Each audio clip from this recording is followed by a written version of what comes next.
Welcome back. આગામી 3 કલાક માટે 9 જિલ્લામાં વરસાદનું રેડ એલર્ટ આપવામાં આવ્યું છે। અમદાવાદ સહિત 9 જિલ્લામાં રેડ એલર્ટ જાહેર થયું છે। ઉત્તર ગુજરાત અને મધ્ય ગુજરાતના જિલ્લામાં ભારે વરસાદની આગાહી છે। સૌરાષ્ટ્ર અને મધ્ય ગુજરાતના કેટલાક જિલ્લામાં ઓરેન્જ એલર્ટ આપવામાં આવ્યું છે। રાજ્યના એવા અનેક વિસ્તાર છે કે જ્યાં વરસાદનું રેડ એલર્ટ આપવામાં આવ્યું છે, તો અમુક વિસ્તારમાં વરસાદનું ઓરેન્જ એલર્ટ પણ આપવામાં આવ્યું છે।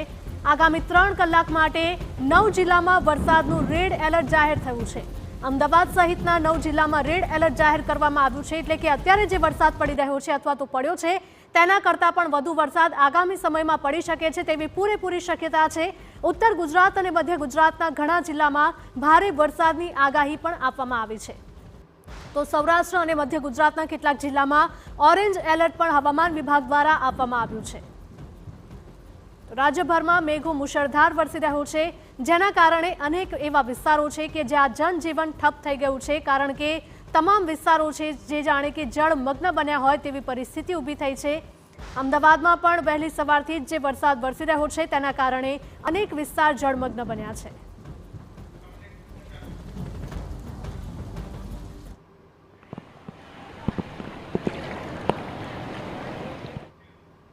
અને હવે વાત કરવી છે કે કયા વિસ્તારમાં કયું એલર્ટ આપવામાં આવ્યું છે અને હવામાન વિભાગ દ્વારા શું આગાહી કરવામાં આવી છે તેના વિશે। અમદાવાદ અને ગાંધીનગરની જો વાત કરીએ તો ત્યાં રેડ એલર્ટ આપવામાં આવ્યું છે, એટલે કે આગામી સમયમાં હજુ પણ ભારે વરસાદ વરસવાની પૂરી શક્યતાઓ છે। આ સાથે જ અનેક એવા વિસ્તારો છે કે જ્યાં અલગ અલગ એલર્ટ જાહેર કરવામાં આવ્યા છે।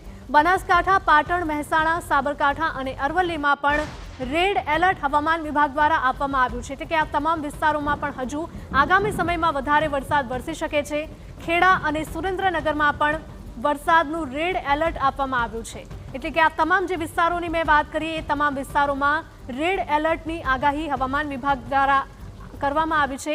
ઓરેન્જ એલર્ટ કયા વિસ્તારોમાં આપવામાં આવ્યું છે તેની જો વાત કરીએ તો કચ્છ, મોરબી, જામનગર અને રાજકોટ આ તમામ વિસ્તારો છે ત્યાં ઓરેન્જ એલર્ટ આપવામાં આવ્યું છે, એટલે કે ત્યાં ભારે વરસાદની આગાહી છે। તો આ તરફ બોટાદ, ભાવનગર, આણંદ અને વડોદરા છે ત્યાં પણ ઓરેન્જ એલર્ટ આપવામાં આવ્યું છે, એટલે કે હવામાન વિભાગ દ્વારા જુદા જુદા વિસ્તારોમાં એલર્ટ આપવામાં આવ્યા છે। પંચમહાલ, મહીસાગર અને દાહોદમાં પણ ઓરેન્જ એલર્ટ આપવામાં આવ્યું છે, એટલે કે આગામી સમયમાં અહીં પણ ભારે વરસાદ વરસી શકે છે તેવી પૂરી શક્યતાઓ છે। આ સાથે છોટાઉદેપુર, નર્મદા અને ભરૂચમાં પણ વરસાદનું ઓરેન્જ એલર્ટ આપવામાં આવ્યું છે।